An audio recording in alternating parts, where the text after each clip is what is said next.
What's up, guys? My name is Kyro. I'm a sponsored skateboarder from the San Francisco Bay Area. If I don't say that, you guys say, why didn't you say that? So there you go, I said it. Today I'm going to teach you guys how to build a mani pad. My favorite tricks to do are manuals because they're just so many different things you can do with them. There's so many different variations. It's literally endless variations. So this is a great ramp to start out with, and yeah, get your manis on. Items that you need for a manual pad are 2x6s,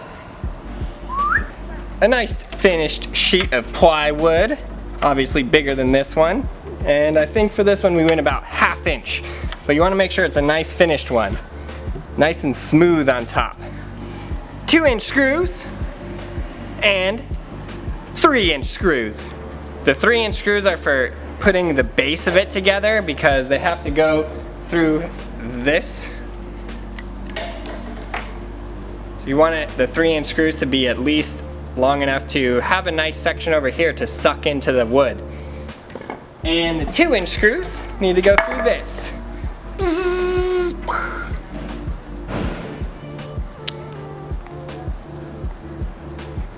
So these 2x6s on the end are 4 feet long, 4 feet in length, 2-inch, 6-inch. These ones in the middle here are 5 feet 9 inches. And these cross braces right here are 1 foot 9 3/4 inches. So you have boom, middle brace, boom. And then obviously you have to stagger these braces in the middle just so you have room to drill. So you're gonna drill here and here, and obviously you wanna do both sides of all the cross braces, and then that's it. This is gonna be an extremely sturdy ramp. If you're gonna put in any extra braces, always put them on the ends because that's where you're gonna be landing down the hardest. So the first thing that you're gonna do is basically you're gonna start with building the frame.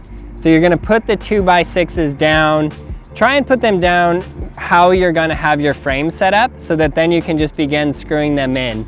You're gonna need somebody to stand on the edges and put them together. And actually, you're probably gonna wanna have, if you're too young, you'll probably have your dad use the drill gun and put this together for you. But yeah, anyways, just make sure that you're being really safe with any kind of power tool or building anything like this. So basically, put the 2x6s down and start at one corner, and that's gonna be your frame. So start from the corner, then go to the next corner until all 4 corners are done, and then you're gonna start putting the pieces in the middle and just screwing them together. For the frame, you're gonna be using the 3-inch screws. You can just put 2 screws in there, one on the top, one on the bottom. If you want it to be super extremely heavy duty, you can do 3 screws, but 2 screws is gonna be more than enough to put this frame together. Super simple. Again, just start at the corners, do all of the corners, and then put the insides together, and it's gonna look something like this. You wanna have your cross braces in the middle staggered, just so that you can screw it in. Obviously, if you put them straight together, then on one part of it, you're not gonna be able to screw that together. So stagger the middle cross braces like that. That'll be very helpful. After you're done with that, just leave your frame on the ground, take your piece of plywood, put it down, and you wanna make sure that your piece of plywood is nice and finished because you want it to be a smooth top. You don't want to fall on the plywood and get splinters or anything like that, so make sure it's a nice smooth piece of plywood. So you're going to put your plywood just down on top of the frame that you built. Make sure it's centered. If you need to kick the frame to make sure that it's as flush as possible, and flush means there's no gap, so it just goes straight down and it's perfectly sitting on top of that frame. And then again, you're gonna do the same thing you did for the frame. Start at one corner, put the screw in, and these are gonna be 2-inch screws. Now on this, you want to make sure that you countersink the screw. And what that means is that the screw is not hanging out, but it's actually pushed into the wood. That should be very easy. Just push down on that drill gun, and as long as you hit the brace on the middle, your screw is gonna sink right down into that piece of plywood.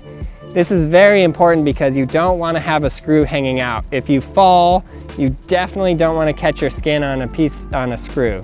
So yeah, make sure that the screws are countersunk and make sure you get enough in there to just make sure that your top piece of plywood is going to be really held down to that frame very well. So put one at each corner, a couple in the middle, and then put probably 4 to 6 in the middle. For that part, it's going to be a little harder to find where your frame is, but you're going to have to just make guesses and make sure that your screws countersink. If you miss the frame, your screw's not going to countersink and you'll have to pick a different spot and put it in there. Once you got that all done, your ramp's all put together. It's a very, very easy thing to build, and this is actually a great ramp to start with because not only can you learn to ollie up curbs with this, but you can also get into the basics of manuals. Skateboarding Made Simple Volume 2 covers the manual tricks, so I would highly recommend going through Volume 1, building one of these guys, and then getting Volume 2 and going through all of those tricks before you step into the ledge tricks. The other thing you can do with one of these is you can actually screw an angle iron onto the side, and now you have a manual pad and a ledge. So it's very dual purpose, and it's a really great ramp to start out with.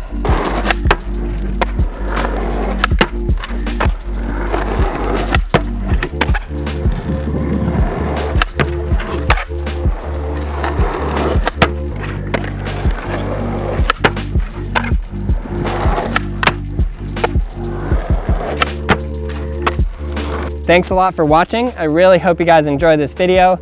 Please click that subscribe button, click that like button, leave your comments below. I really appreciate all of you guys' help and support. You guys are the best.